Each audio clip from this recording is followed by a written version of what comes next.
Hello दोस्तों, आप में से काफ़ी लोगों को ये प्रश्न रहा होगा कि हम लोग दौड़ते हैं या चलते हैं जिसको हम काफ़ी अच्छी एक्सरसाइज मानते हैं, तो मुझे ट्रेडमिल पे चलना चाहिए या रास्ते पे चलने की प्रैक्टिस करनी चाहिए। जैसे हम ऑलरेडी ये करते तो है, लेकिन ये कंफ्यूज होते हैं कि मुझे कौन सा रास्ता पसंद करना चाहिए। क्या आपको ये प्रश्न है? तो आज हम उसके बारे में बात करेंगे।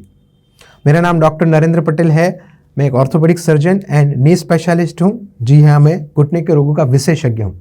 आज हम बात करेंगे वॉकिंग एंड रनिंग कहाँ पे करूँ, घर के अंदर यानी कि ट्रेडमिल पे या तो घर के बाहर मतलब आउटडोर वॉकिंग। राइट, कौन सा मेरे लिए बेहतर है, मुझे क्या चूज करना चाहिए, तो मैं ये बता दूं। और खास करके आज के जो समय है, कोविड का समय, हमने बहुत पिछले 1.5 से 2 साल ऐसे बिताया जैसे घर से बाहर निकलना मुश्किल है, और उसमें हमारी एक्सरसाइज, हम लोग जो रूटीन पैटर्न में अपने बॉडी को तैयार करते थे वो काफ़ी डिस्टर्ब हो चुका था। और इस परिस्थिति में हमने काफ़ी बार इंडोर एक्टिविटीज़ को भी प्राधान्य दिया था। राइट, तो ये जो प्रश्न है, बदलती परिस्थितियाँ, उसके हिसाब से हमको अपने वर्कआउट में भी बदलाव करना पड़ सकता है। तो आज हम बात करेंगे हम मेरे लिए क्या बेहतर है। तो मैं आपको बता दूं कि सब दोनों चीज अच्छी है, दोनों चीज अलग अलग लोगों के लिए अलग अलग फायदे दे सकती है।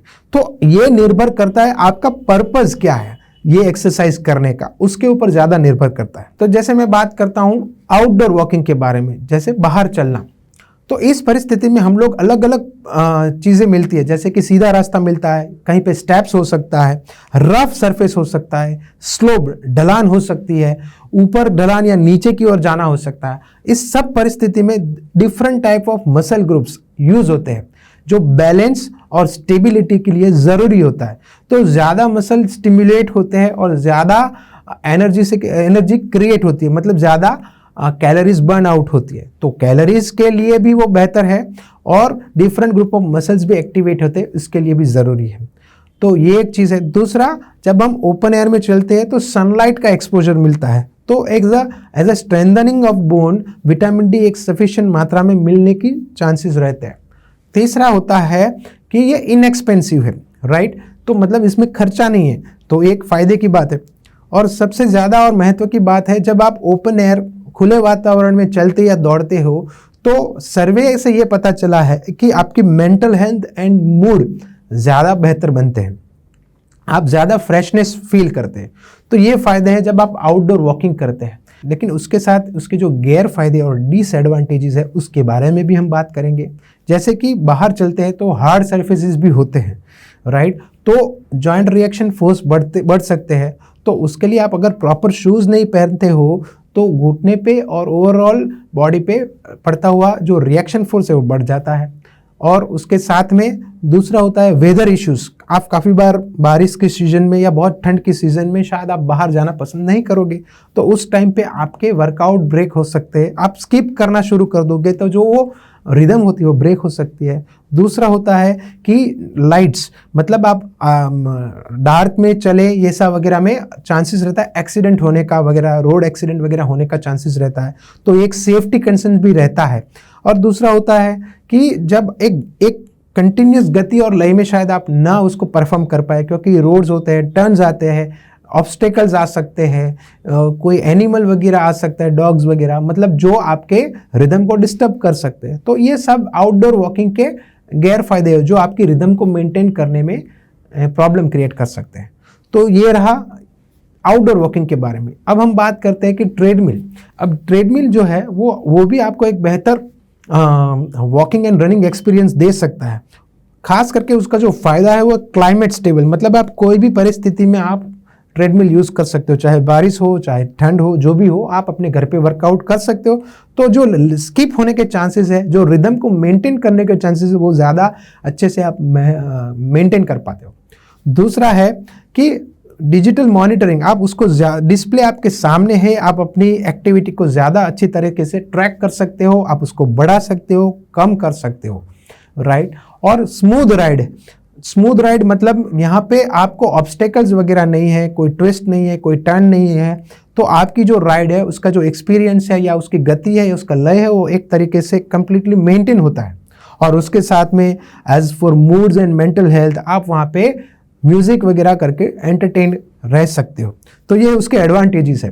राइट। उसके साथ में उसके गैर फायदे की अगर बात करूं तो यहाँ पे आपको जो स्ट्रेसेस जो रोड पे मिलते हैं, जैसे कि अलग अलग तरह की परिस्थितियां, वो यहाँ पे नहीं मिलती है। तो डिफरेंट ग्रुप ऑफ मसल्स जो यूज होते हैं जैसे कि ढलान में या स्टेप्स में, वो यहाँ पे आपको नहीं मिलता है। लेकिन ये हर परिस्थिति में नहीं है, क्योंकि अभी के जो ट्रेडमिल्स है उसमें हमको इंक्लिनेशन पोजिशन में वॉक करने की या रनिंग करने की भी परिस्थितियां बनती है।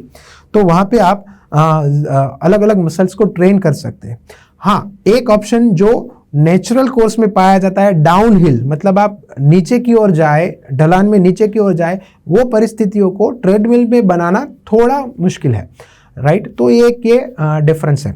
दूसरा, ट्रेडमिल एक्सपेंसिव है, हर एक की परिस्थिति के लिए, शायद हर एक की पॉकेट के लिए वो रेडी ना हो, तो उस परिस्थिति में आपके लिए बेहतर आउटडोर वॉकिंग रहेगा, राइट। और जो सबसे बेहतर होता है जो मूड के लिए, वो है नेचुरल एनवायरनमेंट। वो आपको शायद ट्रेडमिल के साथ ना मिले। सो नेचुरल एनवायरनमेंट जो आउटडोर वॉकिंग में मिलता है वो एक डिसएडवांटेज है जब आप ट्रेडमिल पे वर्क करते हो। एक मोनोटोनस एनवायरनमेंट बनता है, चेंजिंग एनवायरनमेंट नहीं मिलता है। तो ये चीज़ होती है जो ट्रेडमिल के लिए, राइट। तो वॉकिंग एंड रनिंग आपकी फ्लेक्सिबिलिटी इंप्रूव करती है, आपका मूड इंप्रूव करता है और आपको एक बेहतर एक्सरसाइज वर्कआउट देता है। ये है, अब इन दोनों में से क्या आपके लिए बेहतर है ये आपको खुद चूज करना है। वो आपके कंफर्ट पे निर्भर करता है, आपके पर्पस पे निर्भर करता है, आपकी डे टू डे लाइफ की नीड पे डिपेंड करता है और किस परिस्थितियों में है, जैसे कि क्लाइमेट्स वगैरह कैसा है, वेदर कैसा है, उस परिस्थितियों में भी अगर आप अपनी रिदम को बनाए रखना चाहते हैं तो उसके ऊपर भी निर्भर करता है। अब हम बात करेंगे कि बेहतर वॉकिंग एंड रनिंग के लिए मुझे क्या क्या प्रिकॉशंस लेने चाहिए, क्योंकि वॉकिंग एंड रनिंग जब हम आउटडोर करते हैं तो काफ़ी मुश्किलें बन सकती है। इसलिए सबसे पहले ज़रूरी होती है कि आप प्रॉपर फुटवेयर या शूवेयर पहने, जिससे जो जॉइंट रिएक्शन फोर्सेस है वो कम आए। दूसरा, आप प्रॉपर हाइड्रेशन, मतलब पानी अच्छी तरह से पिए जिससे डिहाइड्रेशन का एक्सपीरियंस ना हो। तीसरा, जब आप ट्रैफिक में या मतलब डे टाइम में चल रहे हो तो खास करके ये ध्यान रखो कि आप ट्रैफिक फेसिंग कर चलो, जिससे कहीं एक्सीडेंट होने का डर हो वो ना रहे। और ये भी ज़रूरी है कि आप रिफ्लेक्टिव क्लोथिंग पहने, जिससे अगर आप पीछे से अंधेरे में अगर आप चल रहे हो तो आपके ऊपर जब लाइट पड़े तो रिफ्लेक्शन आए और ड्राइवर को पता चले कि कोई चल रहा है या दौड़ रहा है, जिससे एक्सीडेंट होने के या नुकसान होने के चांसेस घट जाएं। आप साथ में टॉर्च लेके भी चल सकते हो, जिससे लोगों को पता चले कि यहाँ पे कोई चल रहा है। आप नाइट में या डार्क वेदर में चलना अवॉइड कीजिए, इस परिस्थिति में भी एक्सीडेंट होने के चांसेस रहते हैं, राइट। तो ये है। और इसके साथ जब आप चलने की शुरुआत करते हैं या दौड़ने की शुरुआत करते हैं तो पहले शॉर्ट डिस्टेंस से शुरू कीजिए, धीरे धीरे आपके डिस्टेंस को बढ़ाएं, जिससे अननेसेसरी पेन्स, काफ स्ट्रेन, एंकल स्ट्रेन होने के चांसेस घट जाते हैं। और उसके साथ में आप जब चल रहे हो या दौड़ रहे हो तो हो सके तब मोबाइल का डायरेक्ट टेक्सटिंग या ऐसा कुछ न करें जिससे डिस्ट्रैक्शन आए और एक्सीडेंट होने के चांस बढ़ जाए। तो ये सब टिप्स है जब आप वॉकिंग या रनिंग करते हो तो आपको ध्यान रखनी ज़रूरी होती है। आशा रखता हूँ मैंने जो आपको आज ये इन्फॉर्मेशन दी, ट्रेडमिल में चलना या आउटडोर वॉकिंग करना, जो आपके पर्पस के ऊपर डिपेंड करता है, वो आपको आपकी लाइफ में कुछ वैल्यू क्रिएट होगी, राइट। और अगर आपको ये वीडियो पसंद आया है तो आप इसको ज़्यादा से ज़्यादा लोगों के साथ शेयर कीजिए, अपने कमेंट सेक्शन में लिख के ज़रूर भेजिए, जिससे हम लोग आपको और अवेयरनेस वीडियो भेज पाए। तो ये चैनल रिफ्रेश नी क्लिनिक को ज़रूर से सब्सक्राइब कीजिए और बेल बटन को ज़रूर से प्रेस कीजिए, जिससे आपको नए नए वीडियो के बारे में नोटिफिकेशन मिलता रहे। Thank you.